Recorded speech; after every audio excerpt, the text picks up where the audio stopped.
Looks like that group that was poking around the lab has brought another friend of theirs into the mix. Some kid that works at the Waffle House. They met up with him in the middle of the night. I think it was as his shift was getting over. After he got off work, they drove off somewhere. I don't know where they're going, but I'm gonna follow them. Once I know more and have a chance to get back and sit down, I'll see what I can find out about these people. They could be useful. Don't know what they're up to, but they are up to something. Before we try to get back on track, David, would you like to let Casey know how Darren saved Annabelle's life? Yeah, it was a very, very, very dramatic high-stakes robbery where there was magic and wizards involved, and I very bravely sacrificed my own self to... No, I pushed you out of the way of a truck that was coming down the road. That's why I wasn't here last time. He was dead. Yeah, I died. The rescue nobody saw coming. And feel free to add or change this in whatever way you want. We had somewhat heard mention that the security complex had some nefarious deeds going on, and for some reason we were like, we'll go check it out. And like while we were trying to get in, there was a bit of a potential accident where a truck came barreling down the road, and I like pulled you out of the way. And then after that, we both got spooked and like left. Okay. Sounds good. Do with I might make a minor change in sort of like maybe like y'all were going there for like an event like or an open house tour thing, and you were just kind of like Sounds walking together, and that was kind of how y'all got to know each other. It was an employment job fair event. Oh, that would actually be pretty smart for Darren. But there was also some other like open touring stuff. Yeah. At least in the more open spaces. Mm-hmm. Yeah. Maybe that was when Annabelle first got into town. That's why she was also there. I don't know. That can make sense. Yeah. No, I can see that being a thing. Yeah, because it isn't like this had to happen right before the adventure. This could have happened years ago. Yeah. Literally. Yeah. A couple of years ago. Are you oh man, that's really good too, because it would be like Darren would be a kid. Like Darren would be a child and save your life. That would be cool. Because if he's 13 and he does this versus if he's 19 and does this is a big difference. We could even change it a little bit to where it's just like completely unrelated. Like say you first got into town, imagine there's like some train tracks and you maybe somehow like got your car stuck on the train tracks or stopped on the train tracks, and somehow kind of keeping in the line with like a truck coming down the road or train coming down the road. Darren didn't like, I'm gonna push it, like push it. It's just somehow got you out of that situation as like a little punk kid riding on his bike with his hockey stick and nunchucks. He has nunchucks. Yes, he does. Yes, he does. He pulled us out for special occasions. And a hockey stick. Why? So yeah, I love that. Right, so now that we have established that as everyone is going to do the thing, who's going to text Annabelle to let her know what's going on? I feel like it could be Darren, actually. Mm-hmm. I'm trying to think of like a story reason why he would even ask the question of like, oh, was Annabelle supposed to be here? Or like, I feel like the only way he would text her is if somehow someone like dropped the like, oh, Annabelle's running late. I thought we established that you knew because I told you. And then I think we just didn't RP out. She had to go leave and deal with something, so we came to Waffle House. Okay, well then that's perfect. I think like while they're driving away from the Waffle House, right after Hock turns up the radio and like things got a little bit, I don't want to say uncomfortable, just it's like two dudes who don't talk a whole lot. It just got like quiet. It's like, yeah, this is a okay song. Let's listen to this and not talk to each other. Let's not talk about that anymore. Yeah. Expressing emotions? No, thank you. No, thank you. I think Darren would probably just like send Annabelle a text and probably something along the lines of like, well, I hope your thing went well. Here's the plan. I don't know if I believe all this, but we're going to try to go fishing. We're going to pretend to go fishing at the pond. And then Hock has a super secret passageway thing. I know this sounds ridiculous, but yeah, we're going to be there in like 25. And this is at like 2 o'clock in the morning on a Saturday. Yeah. You get a response, okay, I'll meet you there. Hock is just even more silent now because now they've got this nice lady that he's kind of convinced is actually legit nice and kind of has a lot of respect for. Still just so confused by. Yeah, of course he's confused. I mean, how can one person be that kind and empathetic? But like, he also doesn't like the idea of her getting mixed up in this as well. Yeah. I think that he's questioning Darren's judgment. How much does Darren think this is real and how much does he not? Because Hock's not sure either. Yeah. All right. Hock, I told Annabelle she's going to meet us at the pond behind gate A. I don't know if you want to wait before we go in. Wait for her if she wants to meet us at the pond. Kind of following your lead on this one. Hock hits the brakes and like pulls over on the side of the road. And this is like one of those long ass straight roads, like you can see everything down it. And he pulls off on the side. And I know that that's something you're going to have to resolve, Bart, here in a sec, because I just pulled off the road in front of you. Oh, no! How dare you? Roll to act under pressure. I was about to say act under pressure because we're gonna. No, I didn't. No, I mean, I've driven Getaway before. I can get off the road before y'all get to me. Like, all right, let me know when to roll when to roll act under pressure, and I will do that. I say go ahead and roll, and we can resolve it later. Okay, I got a 7. Just a normal 7. So, are you just gonna keep going? Or are you also gonna pull over? I think seeing them pull over, I'm gonna like lean wide to the other side, and maybe there's another car coming, so it's very close. So you do that. You bump the curb. You don't hop the curb, but you bump it, and there's like no one coming. Hock, what the hell? They almost rear-ended us. Like, how many people are you gonna get involved in this thing? I don't know. I thought y'all said she was part of this thing already. My bad. I mean, I can tell her to not come if you want. We don't need her here right now. She was doing what she's supposed to do, and you're just going to bring her out here, and it ain't no sense in it. What's she going to do out here? I don't know. She's a teacher. She's smart. Why do we get ourselves involved in this thing? This is stupid. We're out here in the middle of the goddamn night, pretending to go fishing, about to sneak into a government facility. For what? Hock, I'm just following your lead, man. If you're having cold feet, I already have cold feet. My shoes and socks are off, dude. What? I came along because I don't want anything to happen to you, man. This is stupid. I came so nothing happened to you. Hock, are we the same person? I hope not. I sure as hell hope not. God damn, dude. Are you about to be my future? Like, I love you and all, or I respect you and all, but like, we gotta, oh man. Well, okay. Hock. We're here, man. We're here. What can we do? We're gonna wait right here. We're gonna wait right here for Annabelle. Okay. And then what else you got?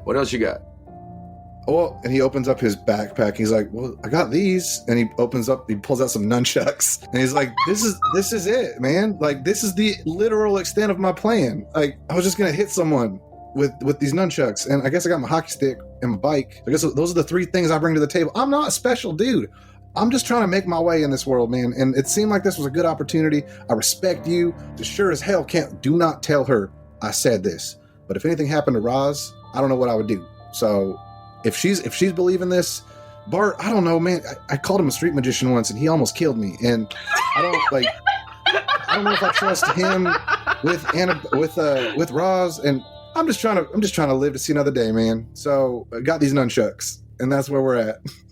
This is the most grown man shit that Darren's ever said to Hock, and he is like a switch flips. He sees you as a grown person now. He sees Darren as like an adult. There's a full switch, and he gets out of the truck and he walks, like he stretches because he's, you know, he needs to move around a little bit. So he gets out and he stretches. Probably had several things pop. Oh yeah, all the things just cricket, and he leans back into the truck and he goes, "Look, Darren, you and me got one job tonight. Don't let none of these other folks get killed." And he said it with dead serious. There's nothing jokey about that. He's just.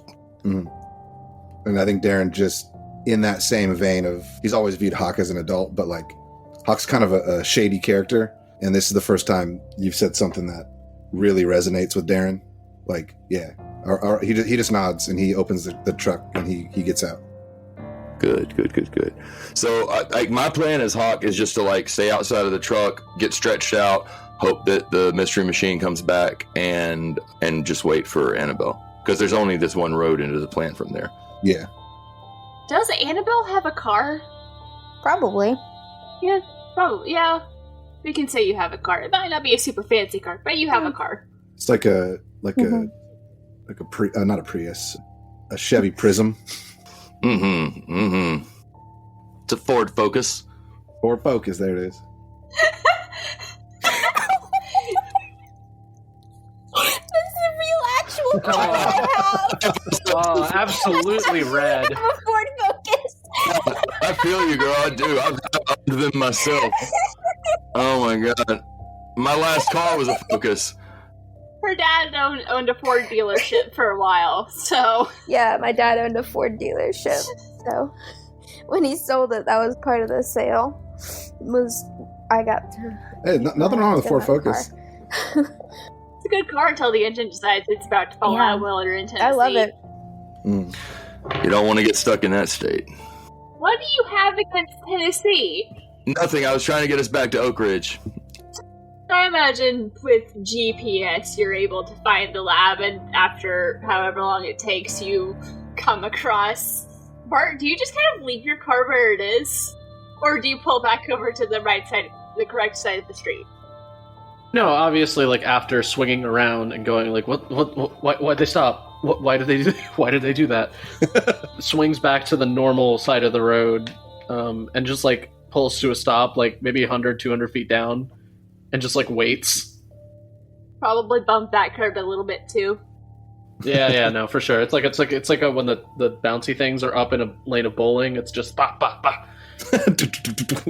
Yeah. Darren would definitely, probably without even asking Hock, he would as soon as he sees them pull over and stop, he would go over and, like, knock on the driver's side window and be like, we're going to wait here for Annabelle. I texted her. Also, sorry, Hock just almost sent me through the windshield there. But yeah, are you guys okay?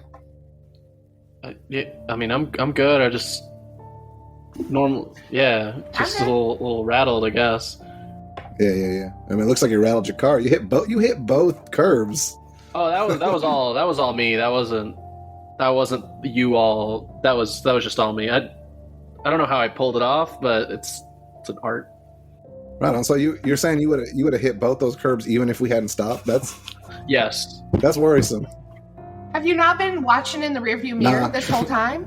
me and like, Can we make it a goal to have at least one scene where you somehow get, like, stuck sideways, where you have a tire touching each curb on, like, a small one-way street? That's amazing. Truly horrible. And then you have to, like, drive up onto the sidewalk and get back. Can we have that happen, please? I'm sure during, like, whatever catch-up research we do in the rest of the weekend, that can happen. Because Bart's driving is legendarily just okay enough to get a license. And really, to be fair, it was just because the DMV person just was really sleepy that day. Yeah. Yeah. They were sleepy. I'm pretty sure the cops have, like, this underground code for keep an eye on. The Bart. Just in case. Art feels no issues with, like, occasionally throwing some magic out to, like, fuss with cop cars that decide to, like, tail him. So it's like, we want to do something about him, but it's bad luck, so we leave him alone. He's kind of jinxed us a little bit. Yeah. I start tailing him, and then all of a sudden my coffee mug has a hole on the bottom of it. Like, yeah, it's weird. It's metal. I don't know how this keeps happening. There's a whole section of Bart's journal that's just like jinxes to use on cops because they deserve it. Their sirens just turn into that sexy saxophone. Yeah, sound. Like it's like all of that for sure. Right on. After a moment, Darren would be like, all right, well, we're just gonna wait here, and then, like, leave. And as he's leaving, be like, Roz, buckle up. Your mom will kill me if anything happened to you.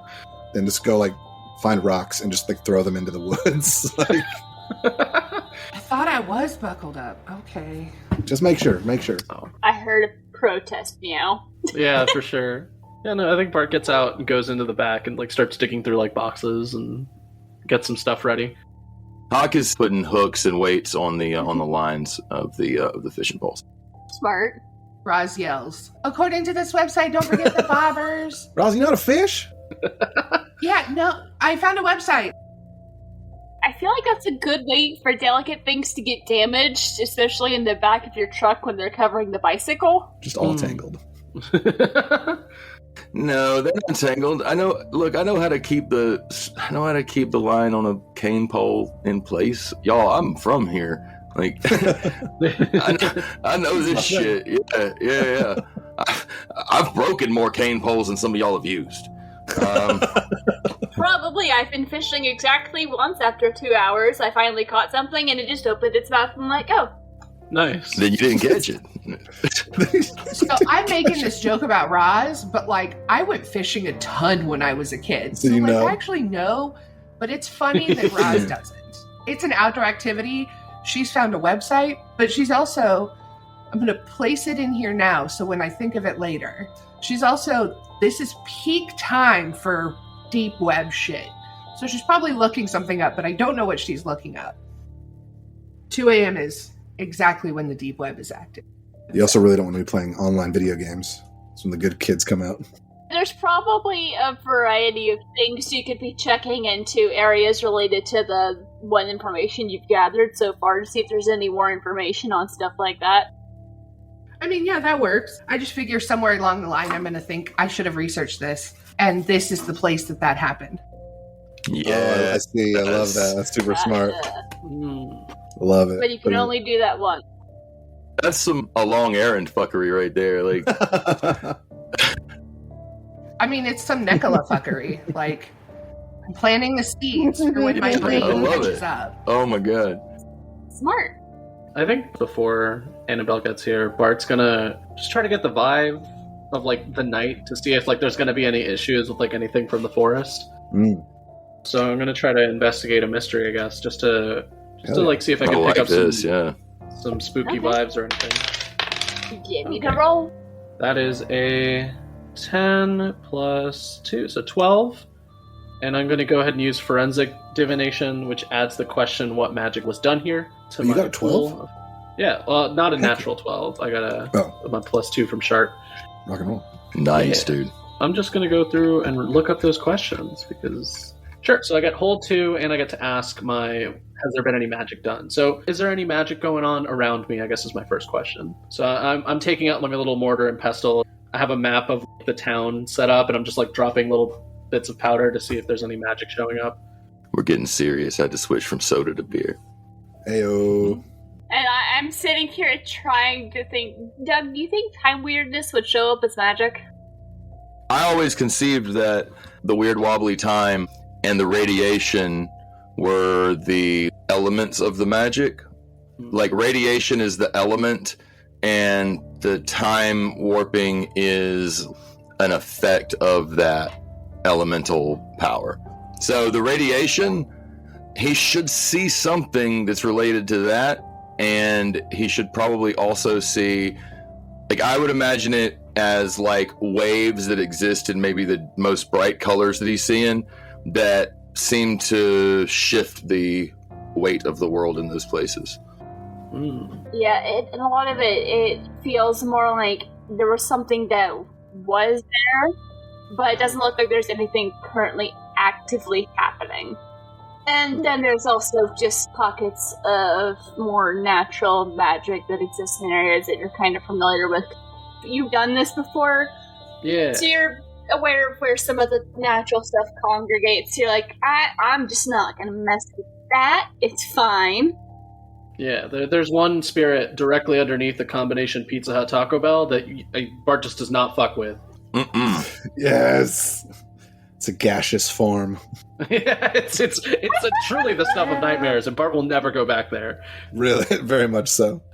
And I guess since I got 2 questions, in case I have to hurt a nature spirit, I'm going to check and see what can hurt a nature spirit if I need to. So I'm kind of like getting a vibe using some of like the map and like the fact that I'm already out in the middle of the woods anyway, just on that road, just to see if I could figure out like, if worst case scenario I have to hurt the nature spirit, what can I do to hurt it? Just real quick, we don't see like the magical, we see you doing the act, but we don't see like the blurs or... What you would see is Bart's shadow is like bigger than it should be, and it has horns. So like in like the street lights or like the car headlights or whatever, like you would see that as like the visual flair for it. But right now it's just Bart with like a mortar and pestle and like a map of the town. Did you ever show a picture of what that looks like? Sure. So I'm thinking like a cross between Killer Croc and a Vejigante, which is like, it's like a costume. Because I know you sent me a picture, but I don't know if you sent a picture to the group. He did that crazy alligator. Yeah, so it's like a combo of an alligator and one of these. Because this is an audio medium, if Vejigante, which is like the spirit that Bart channels, is used to cast magic, it's sort of like a very colorful reptilian humanoid with like Super cool. a bunch of horns coming out of different parts of the head and like a toothy grin and blank empty eye sockets. So it's sort of like a horror movie version of what a Vejigante is, which is like a costume people put on in like festivals in Puerto Rico. Cool. Because Bart is from Puerto Rico. For Darren, it's probably not as creepy, but I feel like for Hock, this might be one of the first times you've seen him do... I don't know if you've seen as much of Vejigante as the others have. This gives Hock a chill, like just straight down his spine, and he's realizing the weight of what he said to Darren. Mm-hmm. That their job is to make sure nobody dies. Mm-hmm. I kind of want it to be when Annabelle pulls up, and I can picture she pulls to stop in between, and I think she does see some of that shadow as Bart is looking at things. What if it's like the car's coming up behind and it casts the shadow against the front of the woods, the face of the tree line, and it's huge because it's been the car headlights right behind him casting it up on the thing. Oh, that's cool. That's yeah. really cool. Yeah. I'm digging it. And it was at that moment that Roz had like pulled up her phone and was going to take a picture and then realized that was rude because these are kind of her friends. Love it. And so you see the phone slide up and then slide back down like, yeah, these are my friends and I shouldn't put their faces out. Also, the world doesn't need to know he's an alien yet. If he's not ready to tell the world, I like that. That's his choice. Oh my god. Yeah. Did you get your second question answered? Oh yeah. What would be a way to hurt a nature spirit? Some of the obvious answers would be fire. Okay. But you gotta be careful doing that if you're in the woods. Yeah, that tracks. We know that the radioactivity is causing bad shit to happen to the natural order, so I think it's safe to assume that the nature spirit could really be hurt by radiation. That tracks, yeah.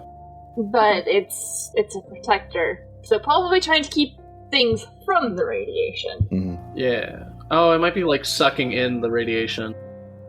Hitting it with sharp objects, because some nature spirits tend to animate and interact with the worlds through like trees and vines and stuff like that sometimes, or they'll like temporarily take over an animal if needed. Alright. And then finally, I guess my last question was like, I'm trying to get a read on its intention. What was it going to do? Like the last time it was around, what was it doing? Or what was it trying to do? And you're looking specifically for the protector creature? Yeah, this would be either for the protector or I guess general vibes from the forest. Like, what is the forest trying to do right now about the situation going on? You get the feeling, and you've probably noticed this before, that like nature tends to try and pull away from the lab due to the radiation. Ooh, okay. But this thing in particular that's been coming to the lab again and again, it's like it's trying to stop something. Oh. It's trying to possibly stop something that's aggravating it. Alright, sounds good. Thank you. It's been trying to find the source of whatever is causing its problem. Yeah. So Bart finishes up the ritual and like packs up the powders and oils and stuff and puts away the mortar and pestle. And the shadow returns to normal. If you like scan the crowd, like right as Annabelle is like coming up, Darren's like sitting on the hood of like Hock's car, just like watching you. Like, you okay, bro? Like, you feeling okay? Oh yeah, I was just checking some stuff out. All right. Okay. And Hock's not saying anything because he doesn't quite know how to address this yet. All right. How's Roz reacting? I don't think Roz is reacting because she did just witness this earlier in the day. I think she gets a little like open-mouthed when the car pulls up and you see the face bigger, but this is mostly just like field research for her. Yeah. And how does Annabelle react? She gets out of the car. She says, "Good evening, everyone," or "Good morning, I guess. I'm sorry I couldn't be there. We're trying to implement this new training stuff at the preschool, and You had a bunch of stuff you had to read over before you go into stuff, and if you end up needing to have to go in for things, because it's 2 o'clock.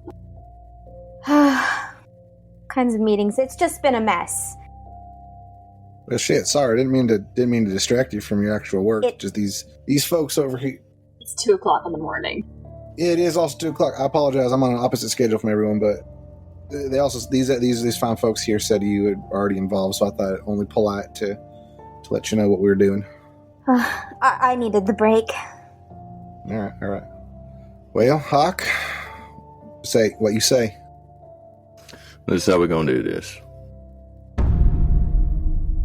Thank you for joining us, and stay tuned next week to find out what happens next on Tempus Multae. If you don't want to wait, you can get early access to our episodes over at patreon.com/pseudonymsocial. If you like our show, please consider leaving us a review on your favorite podcasting app so people can know where to find us. We couldn't do this without your help. Season 1 of Tempus Multae was made in collaboration with Doug Hawley of Good Better Quest as a prologue for a show that he will be doing in the future set in Oak Ridge's sister city of Jackson, South Carolina. Brianna Jean is the keeper and producer with editing help from Nikki of Beholder to No One. I'm Casey, playing Annabelle Joyce, and you can find me on the Aboard the Opal Star podcast. Hello, everybody. My name is David Tilstra, but today I'll be playing Darren Calloway. I am the Dungeon Master over at From Afar Podcast. You can find us on Instagram and Twitter at From Afar Podcast. You can find myself at David Tilstra on Instagram and Twitter. Yeah, that's about it. Hey, this is Doug. I play Hock Bailey. You can find me on Twitter at DougGBQ or on the podcast Good Better Quest. I'm Ian. I will be playing Bartolomeo, the Spellcaster, and you can find me on the Ballad of the Seven Dice Twitch channel, playing Weary in the Rise of Nyarlathotep campaign. Hi, I'm Nicola, and I'm playing Rosalind Stollard, aka Roz. You can find me on Twitter at Nicola the Druid, or on Twitch as Druidcraft Productions, where I host Tiny Hut, a weekly show focused on education, advocacy, and charity. Stay safe out there, dear friends, and always remember things are not as they seem.